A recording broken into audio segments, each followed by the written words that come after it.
Good afternoon, everyone. Welcome to the museum. I think all of you know we've had a change of program. I think you'll find it of interest, and thank you for those that stayed. I'm going to take a shot here and see do we have any veterans out there that we can recognize today on Veterans Day? Stand up. Thank you for your service.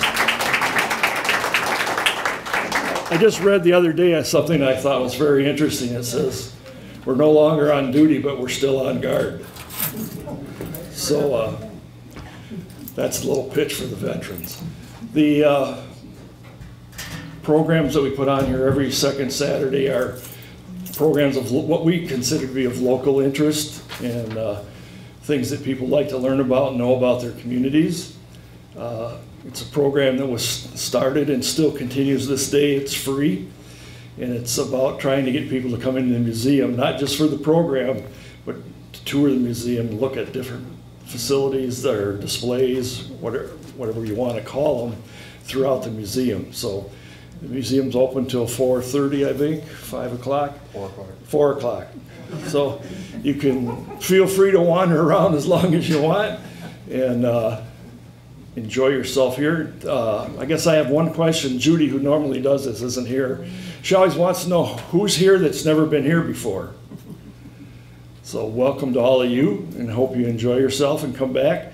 This is the last program for this year. We don't have one in December, but we have a full schedule that should be coming out very shortly for all of next year. We've got everybody filled in for next year. And the presenter for today is on the schedule for next year in March, providing he's not sick again. All right, you're up, Mr. B. All right, so Mike stole some thunder, but as he did say, this is our final presentation for 2017. But to recap what we've done in January, we had Rick Mixter talk about the Lake Erie Tales. In February, we had Mary Penn talk about the Bay County Library System. In March, Tara Welch talk about Studio 23.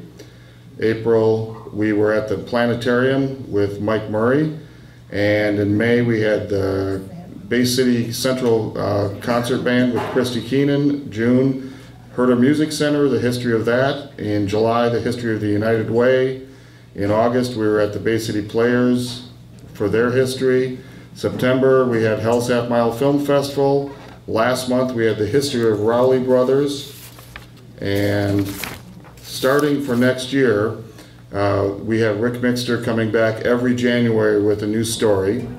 In February, we have the history of Bangor Township. In March, God willing, we have the history of the Bay Concert Band. In April, we have the history of Monitor Sugar. In May, we have the time capsule that was removed from the county building area, and Ron Bloomfield will be talking about that. In June, the Boys and Girls Club history. In July, the history of River of Time. In August, Goujon Brothers history. September again, we'll be talking about the Hell's Half Mile Film Festival. In October, the story of Pine Ridge Cemetery. And in November, no samples will be here, but again, the history of Herman Hissing Company. So the whole schedule is booked for next year, and we are very excited about that. And let's hope nobody gets sick between now and then. So, but for today, I would love to thank our good friend Paul Begic for filling in today, and he is going to dazzle you with everything from Begic's Nursery to a coal mine close to Begic's Nursery, but he's going to tell you all about that. Let's give him a big thank you for coming, Paul Begic. Thank you, Mike. Yep. This is not church. If you'd like to move up forward here, you're welcome to do it here. I got a text from Jim this morning, and he's talking about him being sick, and I said, well, don't you have anybody else in the band that can put on the program? And he said no, and so forth. And I said, if I knew something about music, I'd fill in for you, but I'm musically disadvantaged. And And he says, well, and he says, I got an idea, he says, about you doing a history of Begik Nursery. And he says, I'm not kidding you, really. For this. I says, well, I thought about it. This is all laying while I'm laying in bed at 6:30 in the morning. So I said, well, okay, it's going to be off the cuff. So this is off the cuff. I was never played an instrument. I like to go to concerts. I love concerts. I love been to the community band concert, Eddie band concerts, and other concerts. My father played cornet.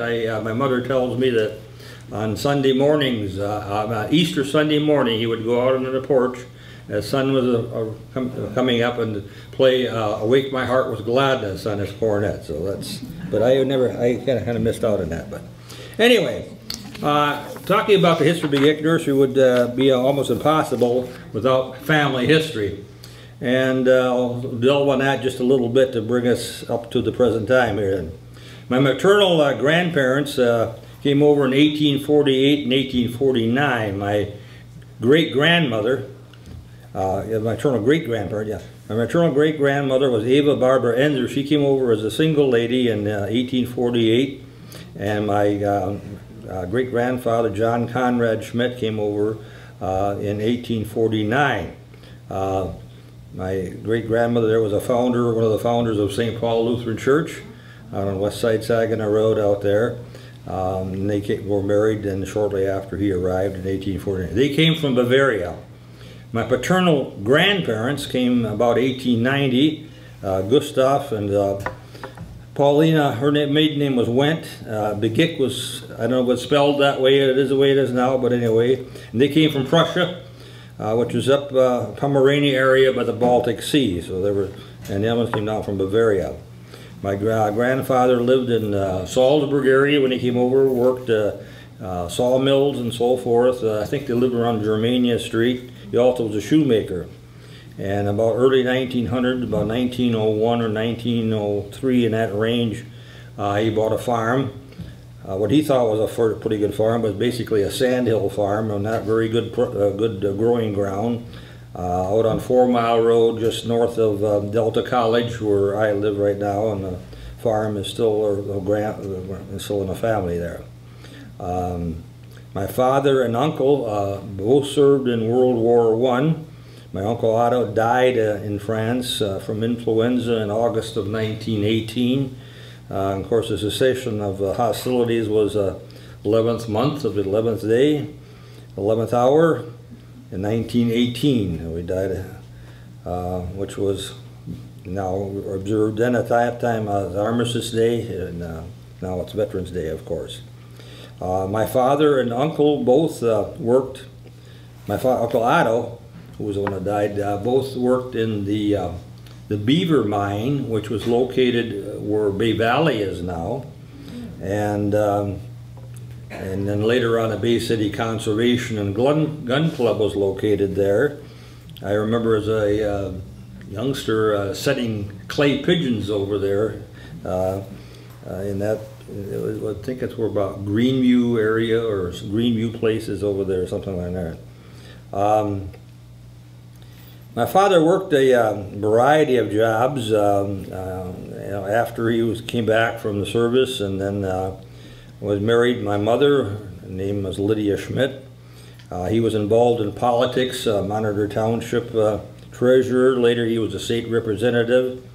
He did farming, and he also got involved in coal mining again as the president of the Monitor Mine, which was the last operating coal mine in Bay County, which operated from 1933 to 1947 and located northwest of the 2 Mile M84 intersection there. And there's still part of the old slag pile is still out there.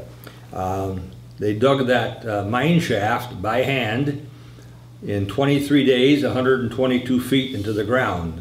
And for no pay. There was a group of German miners from this area and a group of Italians from the St. Charles area that formed this Monitor Coal Company. My dad was president, but that was just basically a title. He was a blacksmith and worked in the mine, and later on also my uncle Adolf and my cousin Norbert Begik and my brother Jim Begik all worked at those mines until it closed in 1947.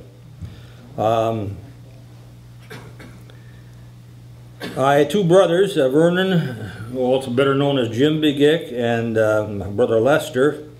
My dad, or our dad, died in 1941, shortly after my 5th birthday. And my brother Les was 10.5 years older than I was, and my brother Jim was 12 years older.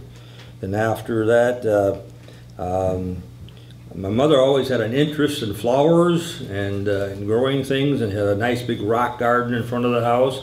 My dad, since it was basically an open, wide sand hill and just a plain old yellow blow sand, he planted a lot of pine trees and spruce trees around, and maybe that's where we got our supposedly green thumb from. But after high school, well, actually, my older brother was 17 when my father died, and he and my mother, kept the farm going, and he also worked at Prestolite and Autolite. My brother Les, right after high school, went into the service and went to officer candidate school and served in the occupation of Japan. And then he, after the service, came out and he went to Michigan State, graduated in 1949 with a degree in landscape architecture, and then they purchased 5 acres of ground on M84, where we're located there right now. The west side's also known as West Side Saginaw Road. At that time, it was M47. And just for some of your younger people, and everybody here just about as younger than I am, kind of put 1950 into perspective. Who was president in 1950? Can somebody tell me? Truman. Truman was president in 1950. 1950 was also, that was 4 years before Channel 5 or WNEM went on the air. It was 11 years before I-75 was built through Bay County here. So it's been around for a long time, 67 years.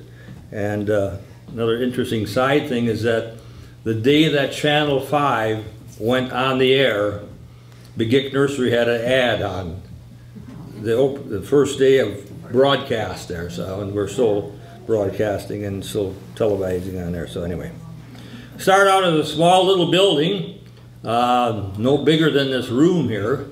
In fact, probably not even quite as big as this room right here.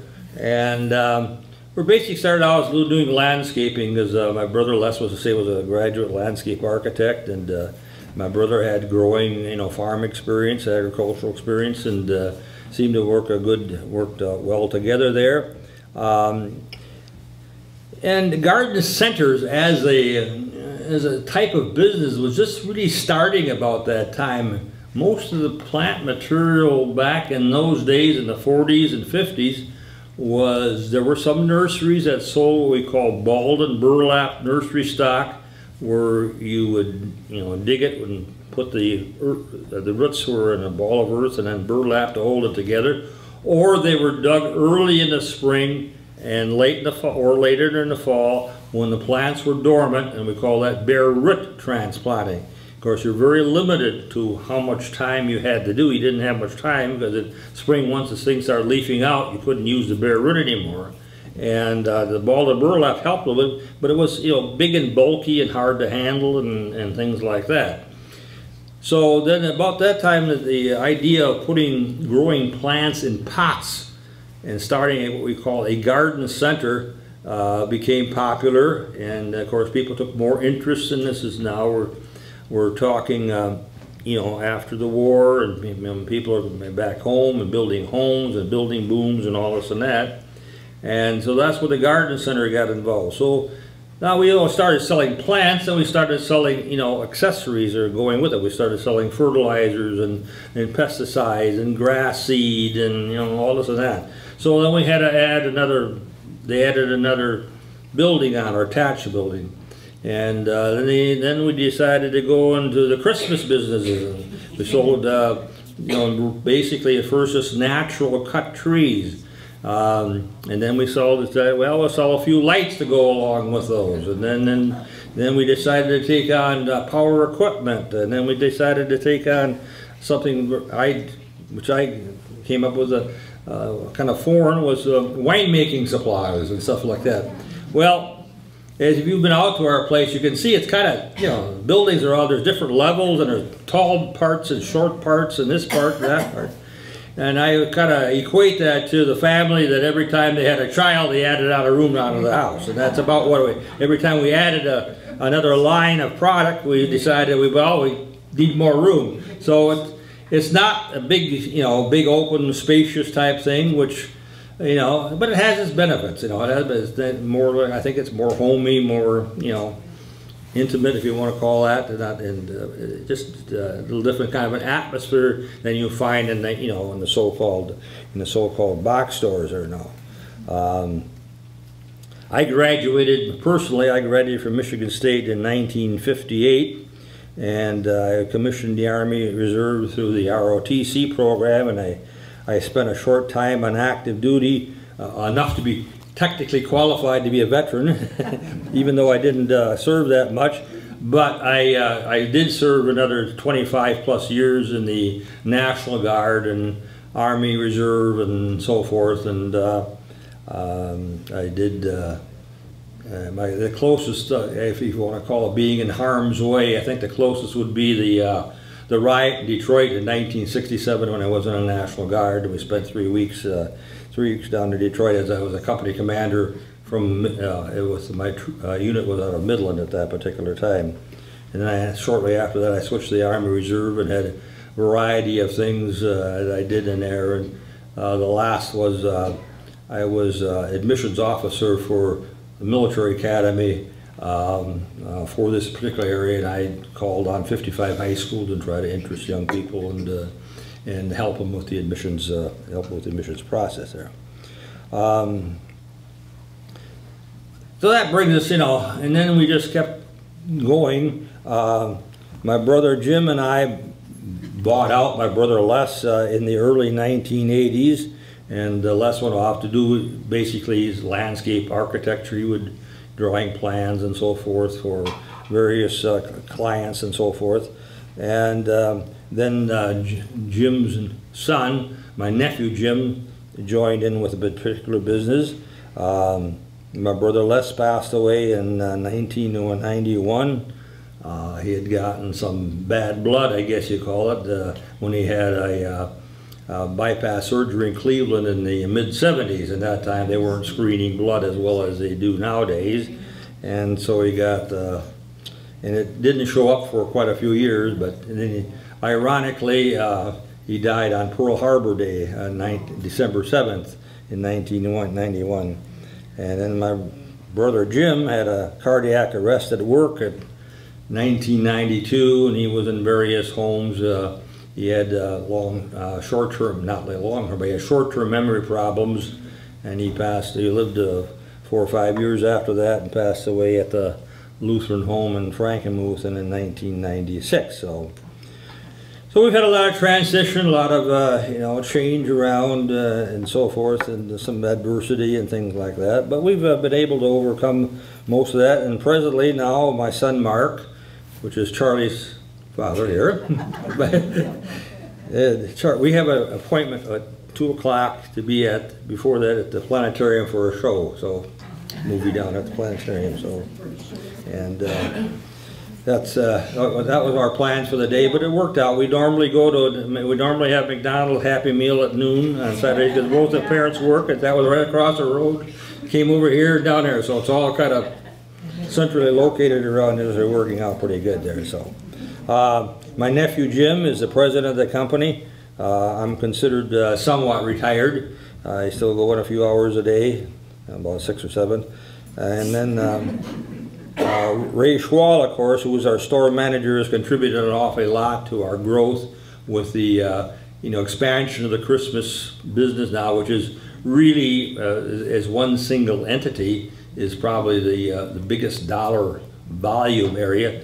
But it's it's a hectic time of the year. It's a lot of business in a short period of time, and when they go and buy the Christmas items in January for the fall, the Christmas of the same year, which 10 months later, it's kind of hard to tell what's going to be popular. And they go to these big shows. The biggest show is down in Atlanta where most of the stuff is bought at, and the various companies have their showrooms there, and you know, this is going to be the hot color, and this is going to be this, you know, and yeah, and you know what plays in Peoria isn't going to play in Bay City, Michigan necessarily, and this is going to be a hot item. They say, yeah, well, where's it going to be hot? You know, sometimes you know we're a little behind in as far as some of the trends go and so forth. So it's really difficult, very, very difficult to buy.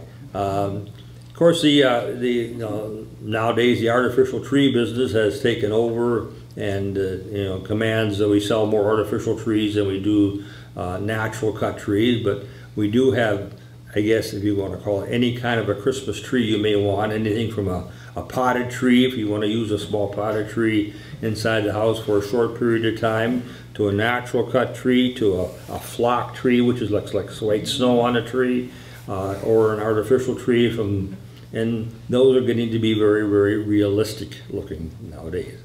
Now they got LED lights on them and all this and that. You can get dual, where you can switch it from a clear light to a red and green light and this and that and all kinds of things. You can have a blinking if you want to blink, but my eyes kind of, I don't know, blink in unison with the blinking of the light. That makes me pretty nervous and so forth there. I'd say make it, you know, landscaping is still but the garden center is a bigger part of the business than the landscaping is. But we do you know, quite a bit of landscaping. My nephew Jim is even though he's not a graduate landscape architect, he's very talented as far as, you know, drawing plans, and has a very you know, good eye, and I don't have that at all. I'm not creative at all in that particular area. Then we have, you know, a lot of plant material sales. We try to have you know, a wide variety of plants, unusual plants that you won't find you know, most other places. You know, like umpteen varieties, you know, probably about 20 varieties of hydrangeas, and you know, and then you get the variety of hostas and daylilies, which are listed as long as your arm and longer. We try to vary those around a little bit. The trends lately have been, you know, perennials are still very, very, very popular. Container gardening is still growing.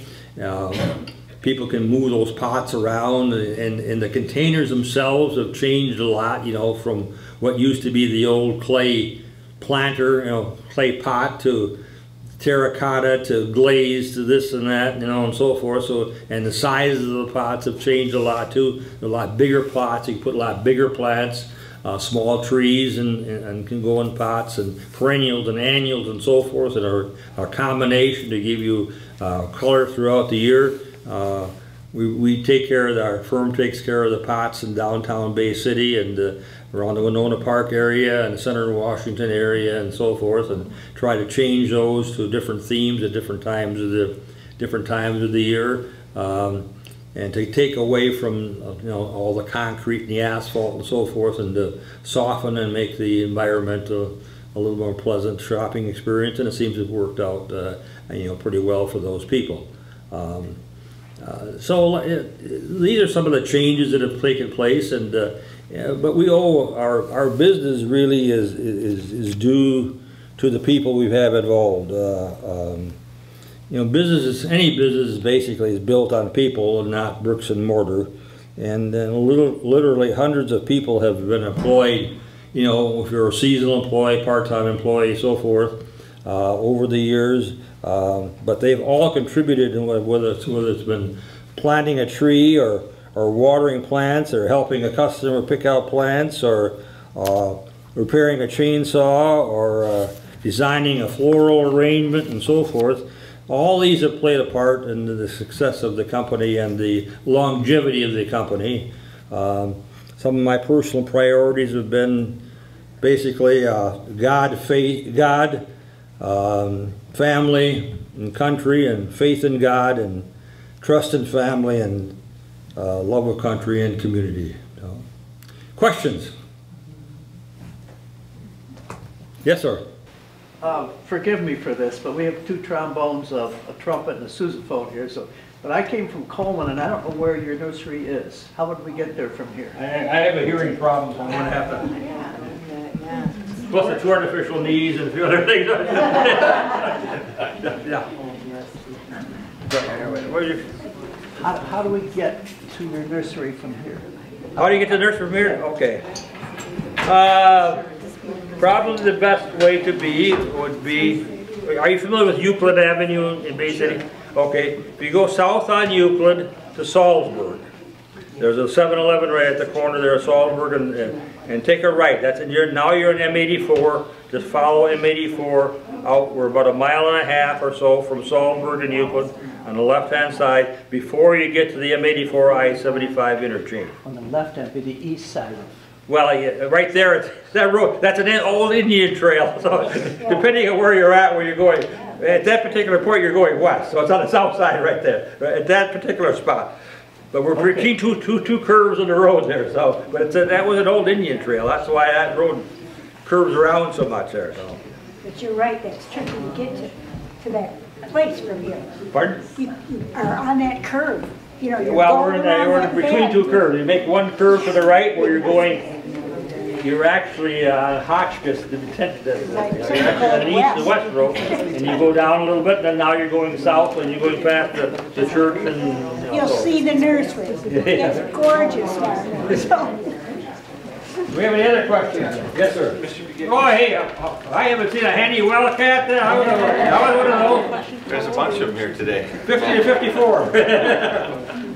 You said there's still, you can still see parts of the remnants of the Monitor mine. And you said northwest of 2 Mile. So, I mean, physically, what's the best way to get a view of what's left of it? It would be to go down, keep going west from the nursery just about 1/4 mile before you make that curve, and then look toward back toward your right. Okay. North. Before there's an old guy with an old barn there. Between that and the, what's that, Steve? Meyer Associates, I think, is there. Oh, okay. Okay, I know where the barn is. Yeah, okay, okay. And they've kind of flattened it off. It used to be up, pretty high, and last year, or the year before, I don't think the EPA or somebody kind of flattened it off and seeded it, much like they did out with the Unionville mine a number of years ago. Now the reason that's still there, what they normally did with those, and what they did over at the Beaver mine and most other mines, there was enough coal that came out and was mixed in with the clay. Most of that on those piles was clay, but there was enough coal mixed in that when the mines ceased working or ceased to operate the mine, they would get that thing to burn. And the coal, was enough coal in it to keep it going and to make it warm enough to bake that clay, just like a bird bath. You put it in the kiln, instead of putting it in the kiln, it would burn on that pile and harden that, and then they called it shale, and it turned out to be kind of an orangey color, and they used it for a base in driveways and things like that. At the base of the driveway, our driveway that lines up with 2 Mile Road, we've got a couple entrances, but the one that lines up with 2 Mile Road, that base is made of that shale. Also, the part of that base is the Brook boiler that was at the mine when they tore it down. That was used as the base. I have the old Smith Corona typewriter, which weighs about 75 pounds at my home. That was in the office in the mine, and was our first typewriter at work too. So. Are you going to continue to have those classes? In the spring, we will have classes, and again, we're always looking for suggestions for what kind of classes people would like to have. We start them usually the latter part of February, when of course it's not spring, but there's light at the end of the tunnel, so to speak, and go through March. And we have on Saturday afternoons, or like one class, like late, like 11 o'clock Saturday morning, and then maybe one at 1 o'clock or something, 12:30, 1 o'clock.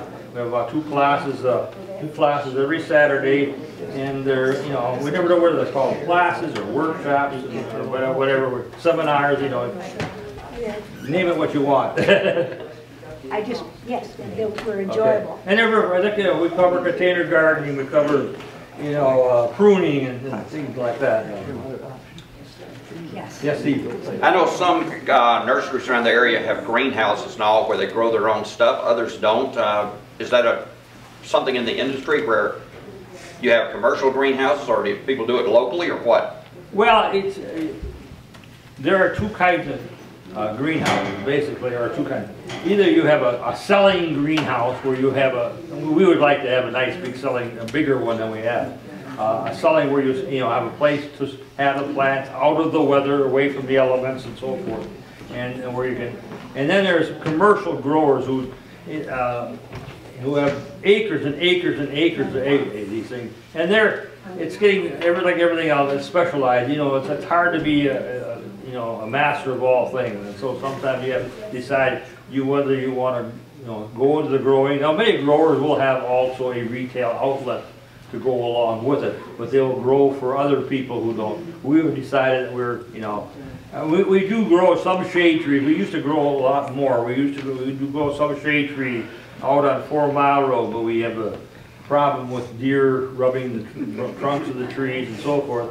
But one time we used to sell a lot of trees to Detroit area, and that kind of fell apart when housing, not actually commercial stuff, kind of went downhill. We never really went back into it that much again.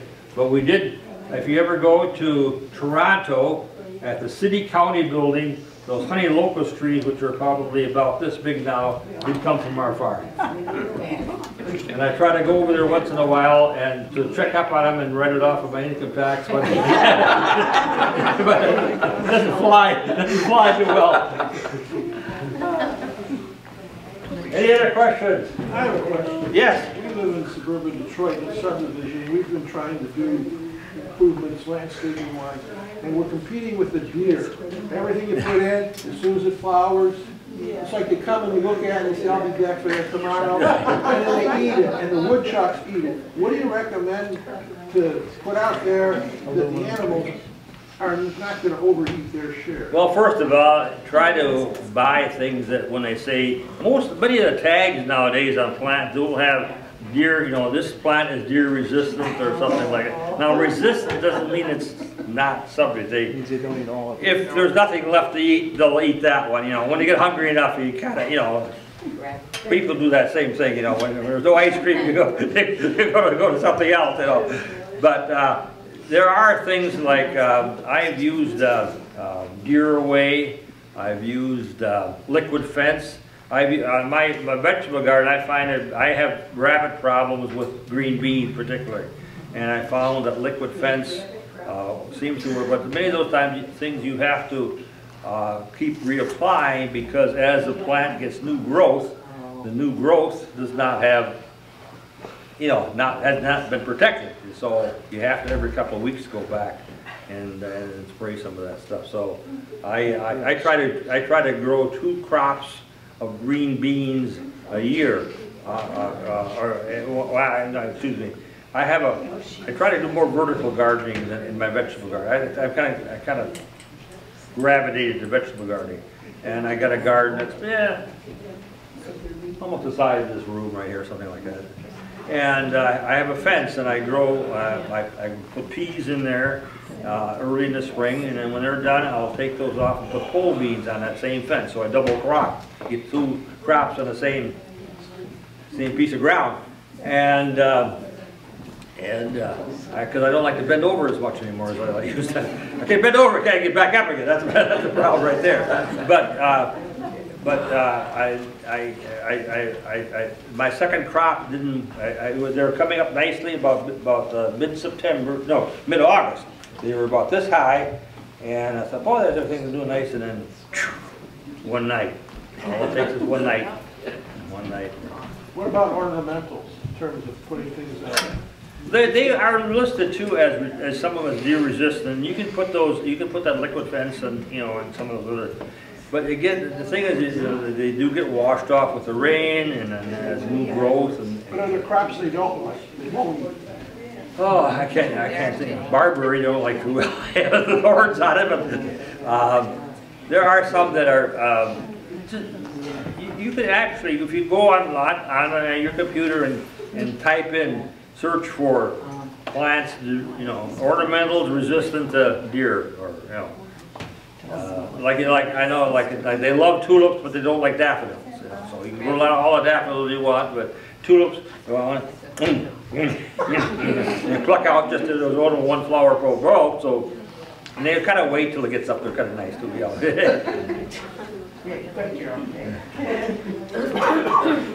Any other questions there? All right, let's give